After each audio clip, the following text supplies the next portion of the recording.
This episode is brought to you by MPB. Get cash for the kit you're not using or trade it in for the gear you want at mpb.com. Hey, folks, in this episode of the podcast, it's all about the Delta variant.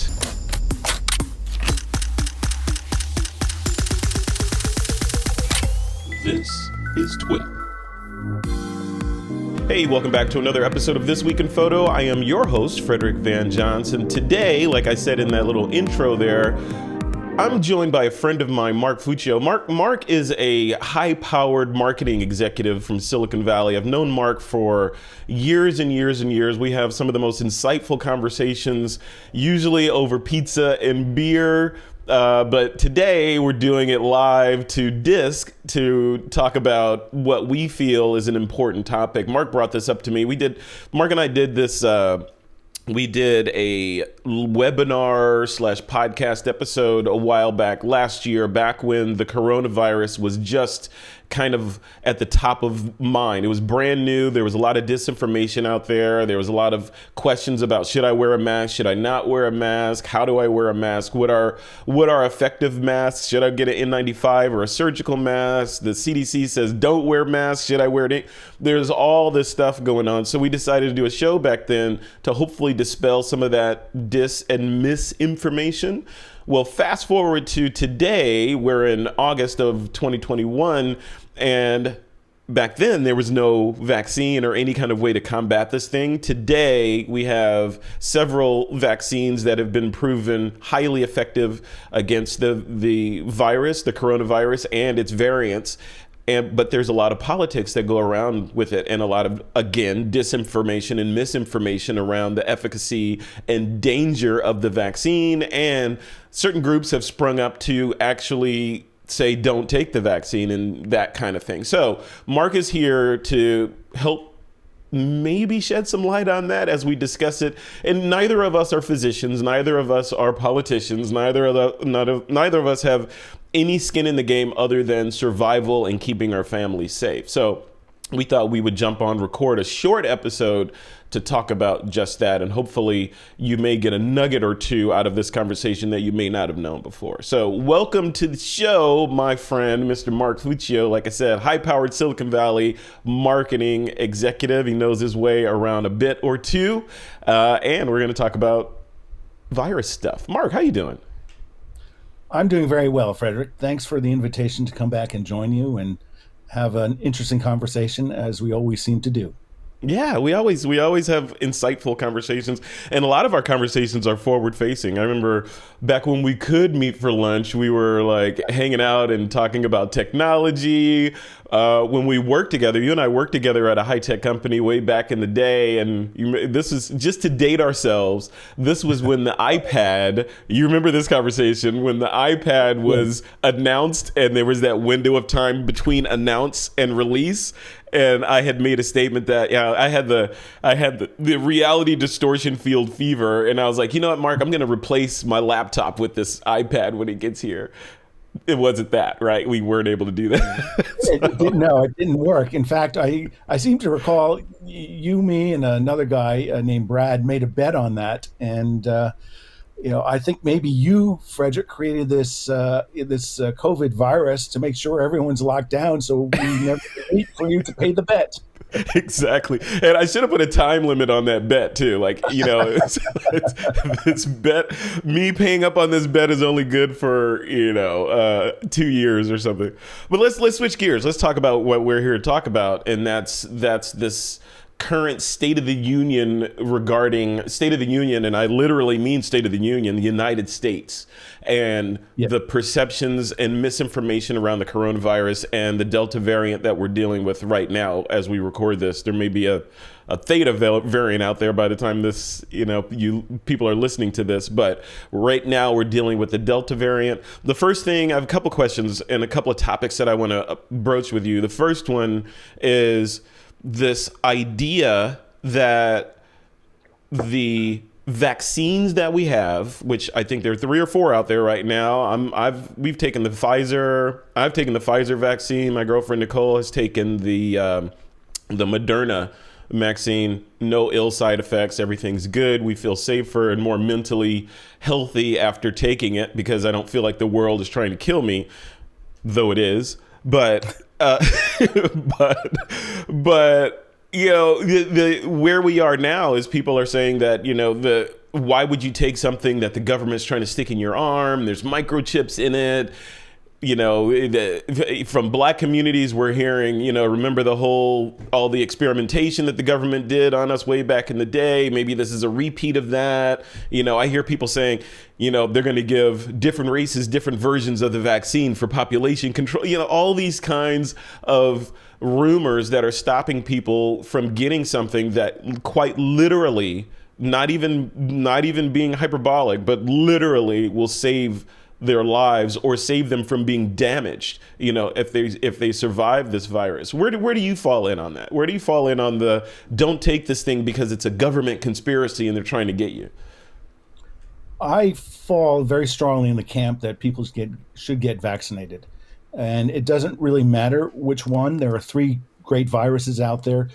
Two of them, the Moderna, which is the one my wife and I had, as well as the Pfizer, both require two shots, 3 or 4 weeks apart.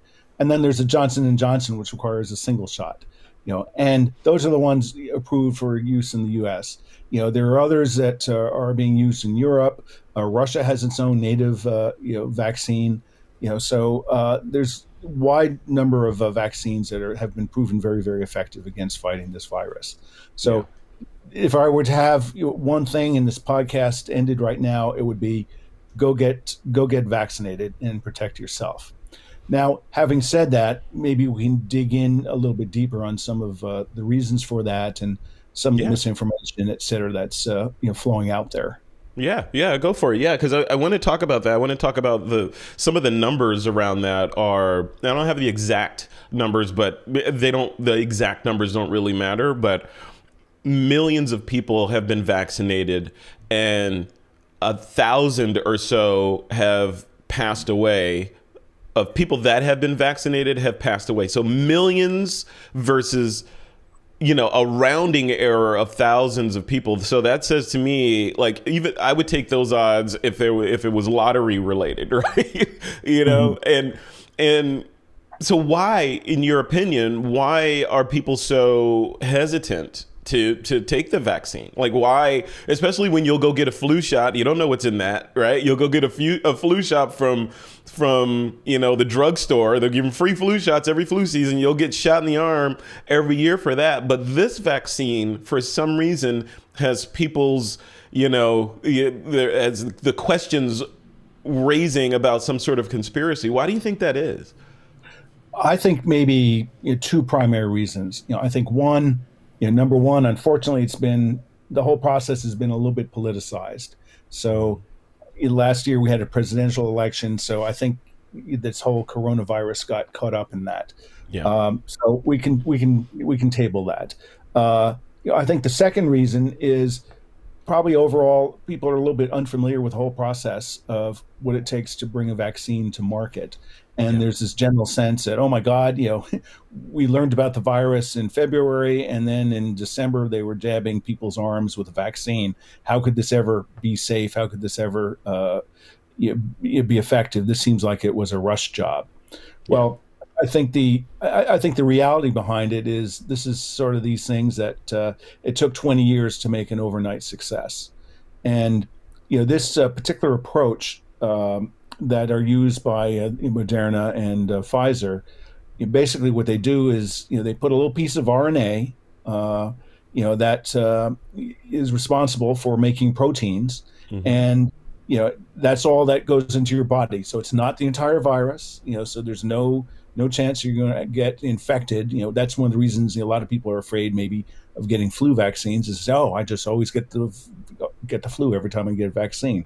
What the virus does is just encodes a little bit for what your people hear, your listeners may hear as the so-called spike, or the spike protein. That's the part of the shell of the virus that attaches to the cell, and it gains entry to the cell, and it unloads its RNA payload and it starts doing its thing, and that's what causes disease in humans. What the what these vaccines do is they trigger the body to start to make that protein, and the body's immune system can realize, hey, that's just a foreign thing, that's not part of me. We could be under attack, so it will start the whole immune system to be able to ramp up to fight it. Now there are Yeah. different parts of the immune system, sort of the innate immune system, and this is the thing that causes a lot of the so-called flu-like symptoms, where you get aches and pains all over and you get a fever. This is the body saying, "Huh, this we don't recognize this. Let's just throw everything we have at it to try to stop this infection." You Hmm. know, then the second part is the so-called adaptive immune system, where the body's goes to work, and it can figure out, okay, this is the protein, and it can create antibodies that know how to find and just uniquely bind to that type of that pathogen's protein, and then be able to kill it. That's oversimplified. I mean, there's a whole variety of different types of cells, B cells, and two different types of T cells, in addition to antibodies. But the human body has a great adaptive mechanism. One virologist I know on great podcast your listeners might want to listen to, called This Week in Virology, if Yeah. they want to begin and learn more. One of the panel members there says, if you want to see how effective the uh, body's immune system is, look at a body, dead body that's recovered out in the wild after 2 weeks. It's all decayed, it's or very well in an advanced state of decay, et cetera, et cetera, et cetera. And that just shows there's all sorts of pathogens in the environment that would love to make a lovely meal off of all our organs and everything else in our body. So the body's constantly under attack, and the immune system is very good at protecting against it. Yeah. It just takes that, for this new coronavirus, it takes a little bit of time to learn how to do it. Unfortunately, it seems like the COVID virus, SARS-CoV-2, which is the official name for it, um, is new, and there's a couple schools of thought. One is that it's very lethal in the body, and the other is that the body doesn't know what to do, so the body's immune system goes overboard in protecting against it, and inadvertently it causes harm to itself. So, um, going back to this whole process of developing the vaccines, the company Moderna, they were well along the way of using this sort of approach to, inject, RNA into your body, to fight off different pathogens. They they first came onto my radar screen a couple of years ago, um, as on a stock screen, because their stock had soared and had appreciated very rapidly. So I learned a little bit about them, and at that point they had all sorts of drugs in trial, and I guess maybe their most advanced was a vaccination for fighting Ebola, which Hmm. your listeners probably remember sprung up in 2014, 2015. There I was a remember huge that. Yeah. Hmm. and fear. So this is not at all, a fly-by-night, rushed vaccine that was hastily and quickly brought to market. Well, on that topic, I'm glad you brought that up, because a lot of the concerns that I've been hearing from friends and family was along those very lines, and that's the lines of, well, it takes years and years and years of testing and back and forth and regulatory approvals and all this stuff before a vaccine can actually be approved to get stuck in Americans' arms. And this one went through lightning fast. So either it can't be good, or they were lying to us before about the testing procedures that were required for all previous vaccines. So which is it? Were the ones before a sham, or is this one just a rush job, the kid that did his homework before the night before the test, right? Or so what do you, I know the answer to this, but can you explain it, because you're so eloquent at explaining this stuff. Yes, so I think that really, I think a lot of the government, was very poor, did a sort of maybe a D plus job of messaging and communicating why they were able to bring it to market so quickly. And part of it is that traditionally, as you go through these different phases, you have to go through what's called a clinical trial, and there's three of them. The first one, I guess, basically you figure out, okay, will it kill people? The second one, you figure out, is it effective against whatever the disease is, and the third is to determine the appropriate dosage. And I may have some of those mixed up, but that's basically what they're doing. And for most things, it takes a long time to recruit people. I know from that I believe it was Pfizer. They were recruiting for volunteers to enter a clinical trial at the University of Michigan, and I think they got like 1,800 people sign up in the first day. Wow. Because people were so concerned and worried about the coronavirus, they were able to recruit people into their trials very rapidly. Now, the other thing that they did, which again I haven't heard anyone really focus on, is that instead of waiting until they had all of the clinical data and then ramping up a manufacturing line, they did all of that in parallel. And I think this is some of the inspiration of the government. And I know about 10 years ago, I heard Tony Fauci in an interview with Vincent Racaniello and his team, the host of the This Week in Virology podcast. And in that interview, they were at the very end. They asked Fauci, what kept him up at night, and he said he was worried about another, a respiratory vaccine. And then they went into a discussion. Well, how should we organize to fight it? And at that point, he was saying, basically, what they need to do is they need to ramp up, manufacturing capabilities in parallel with trying to develop the vaccine. And son of a gun, that's exactly what the government did, with their so-called Operation Warp Speed last year. Yeah. Again, I think that was that's bad marketing. That's a bad that name scares people, right? Warp Speed. Okay, what are we doing? We're taking shortcuts. So that was bad. Bad marketing, bad branding. But basically, the government was saying, okay, we'll ramp things up, and they invested in Moderna. Pfizer said, no, thank you. We'll just do it on our own because they're fearful of government red tape and restrictions. But basically, the government pre-ordered vaccines so that these companies would have the ability that they could ramp up and invest in new manufacturing plants. The funding and the incentive, right? And Yes. and correct me if I'm wrong. It's also the analogy that I like to use, or that has been used, that I like to repeat, is it's like you just mentioned before we started recording, driving from the East Coast to the West Coast.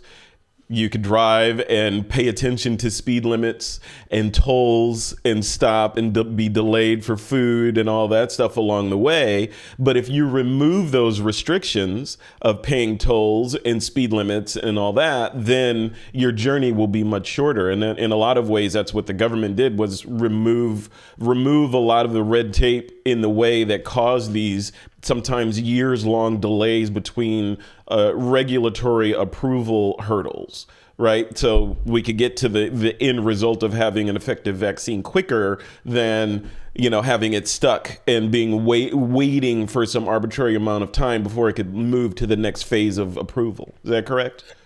Right. I would just rephrase that a little bit, Frederick, that it's not that they cut out a lot of steps from their traditional process, but instead of doing one thing and then another thing, they were actually overlapping so that they were doing things in parallel. Okay, And by got doing it. it in parallel, that's how they could go from this very long to much shorter process. Got it. Got it. Yeah. Yeah. There's so much to this. So I don't want to spend too much time on this. I really want this to just kind of be a quick, hey, wake up, go get your Yes. shot kind of Yeah, proposition. yeah. Again, I think the other reason, I mean, you opened talking about the Delta, Yeah. variant, Mm-hmm. and Mm-hmm. um, a year ago when we talked, or maybe it was a year and a month or two ago, there was no vaccine. There was just things on the horizon, but Yeah. a lot of things came together very well, either preparation or luck or some combination of the two. And earlier this year, we saw everything ramping up, everyone getting vaccinated, and then it sort of started to taper out. And um, somewhere in there, this other variant of the virus, started to spread, and it's become the dominant virus out there, and or the version of the virus out there. And I think it really redoubles the need for people to get vaccinated. Why? Um, it it is more spreadable in that the first variation. I think they're saying someone would spread to 3 to 5 people, and this new one, I think they're saying it's going to be from like 4 to 7 people in terms of, how somebody could spread it to, uninfected individuals. So that's one reason I think we're seeing all the case rates, going up, and, all these hotspots developing all over the U.S. Yeah. Uh, Yeah. the second reason is there was a lot of talk a year ago. Well, we need to get a certain level to get herd immunity, and then the virus, just won't have anybody that it can infect, and it will just sort of either die or just fade into the background. Well, for whatever reason, we didn't do that. As a country, we just we did not achieve that level. Um, I think some of the things you see in the press, there's all these debates about should you wear a mask, not wear a mask, and there's all these mix-ups of all these people saying different things at different times, making them out to be either stupid or Mm-hmm. contradictory. And I think the reality is that we've successfully been learning a lot about this virus and its biological properties. And at the same time, we've had a new version of the virus come up, and this debate about masks. I think is frankly it's a waste of time right now. Now the message should be get vaccinated. If Mm-hmm. you're not vaccinated, why? What are the things people need to learn or know in order to get the confidence to get vaccinated? Because wearing a mask, not wearing a mask, we can talk about that later. There's additional steps you could do to protect yourself, but as a nation, as a society of 340, 350 million people, we need to get people vaccinated so that they protect themselves and the people they interact with, whether it's their families or just strangers at the store. Right. Uh, that's the only way I think we're going to get out of this thing. Yeah, before we wrap here, I wanted to just throw one little thing out here and get your thoughts on it. The So in the United States Constitution, we have a number of amendments. One of them is the First Amendment, which part of it, one of the rights that it grants Americans is freedom of speech, right? And as we all learn in high school, freedom of speech doesn't mean you can go into a crowded theater and shout fire and have everyone run out and people get hurt, trampled, trying to get out of a non-existent fire. So I'm curious what your thoughts are around the First Amendment when it comes to, certain mainstream media companies that are pushing this anti-vax movement, thereby causing deaths, real live deaths to Americans. When you say, hey, don't take this vaccine, or if you take it, you're an idiot, or yada, yada, yada, and a certain segment of the population believes that, they don't take it, and then that segment of the population gets smaller. Where do you fall on the whole First Amendment piece and mainstream media's responsibility when it comes to spreading disinformation or information around the coronavirus and the Delta variant? So I suppose the way I check in on that is I think there's a difference between having an opinion and saying I don't believe in vaccines versus making stuff up and using that as a way to try to scare people.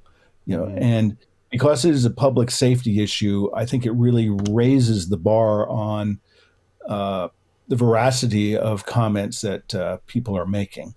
And, you know, unfortunately, it is part of this politicization that I alluded to before, that people are continuing to, focus on this. And, they're saying, oh, well, wearing a mask is an invasion of my civil liberty.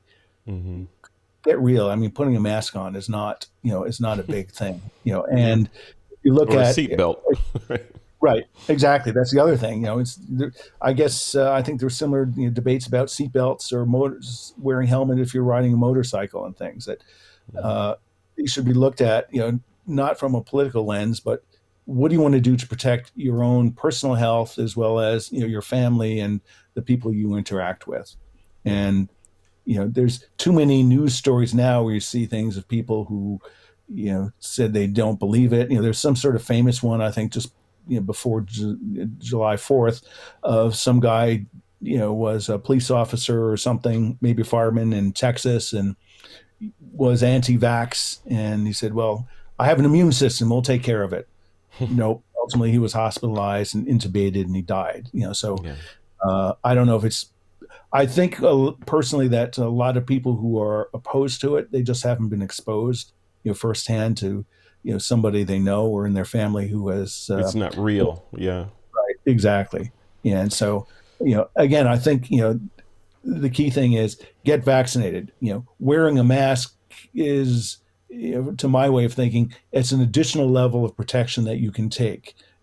Will it? Is it 100% foolproof? No, but Yeah. um, if, again, going back to the Delta virus, I think some of the reason some of the CDC, et cetera, are worried about it is there seems to be reports that in terms of your upper sinus, people with the Delta virus, they have as much and as many virions, virus particles as as an inoculated, vaccinated people will create as many as an uninfected person would on the original so-called alpha Yeah. variation. So again, that's the thing. You're going into a store or something. The reason I would wear a mask, and I do, is you don't know if somebody coughs or sneezes there, if they're healthy or not. And Hmm. the best thing you do is ultimately, even though you have an immune system and you're vaccinated, if you get a huge amount of COVID stuffed into your face, you That's know right. you can get you can get sick and have some of the symptoms. Yeah, So it's kind of like the analogy I used with my brother just yesterday was, because we were having this conversation about the vaccines not being 100% effective, and I was throwing numbers out about millions versus thousands, yada yada yada, and one of the analogies that I used was, that's like it's like saying, you know what, condoms are not 100% effective, so I'm not going to wear one, right? What's the point of yeah, wearing a condom if it's not 100% effective? I'm just going to, yeah. same kind of deal, only death is involved versus STD or pregnancy, right? So, Exactly. I think that's the way that the listeners of this show should think about these things. Is that they're all different things people can do to reduce their risk. Certainly the most effective is getting a vaccine. Getting masks, can help and help protect you, but it's not a replacement for getting vaccinated. yeah. And recently, back in June, I had to travel, back east. Even though I was fully vaccinated, while I was on the airplane, I made sure I was wearing an N95 mask, just Yeah. because it's 5.5 hour trip. I don't know if the people around me have been vaccinated or not. I want to, do ensure that I can take all the reasonable steps I can to protect myself. Yeah, no, absolutely. I was recently on a plane and it was a Southwest flight, and I'll leave you with this. The how they do that speech that we've heard a gazillion times about, wearing your seatbelt and all that stuff. So they were doing that before as we were taxiing out. But the one thing they said, they added on to at Southwest, I don't know if this is if this is company wide or network wide, but they said the flight attendant said, and for those of you that are worried about, breathing in others' oxygen during this entire flight, you should know that we flush the entire cabin of this aircraft with outside air every 5 minutes.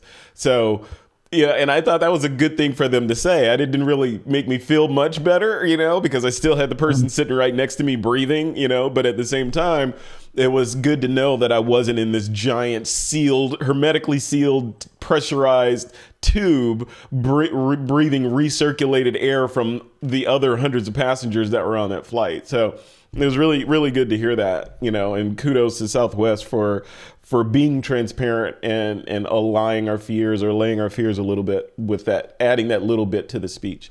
Mark, as we wrap this up, any final words for the folks out there that are watching this, either vaccinated, unvaccinated, or on the fence? Just 2 words: get vaccinated. That's it. We'll leave it right there. Mark Fuccio, thank you for coming on. Where are you at online, man? If people want to connect with you or, otherwise interact with you in the ether. Oh, I'll make it simple. The easiest way is Twitter, at Mark Fuccio, MarkFuccio, all lowercase, 1 word. Excellent. All right, Mark, we'll leave it right there. Thanks for coming on, man. We gotta, when the coast is clear, you and I gotta have our customary lunch at the customary place. You know what I'm talking about, right? Exactly. Yes, indeed. I look forward to it. All right, cool, man. All right, you have a good rest of your day and a good weekend. We'll talk soon. Thanks for the invite, Frederick.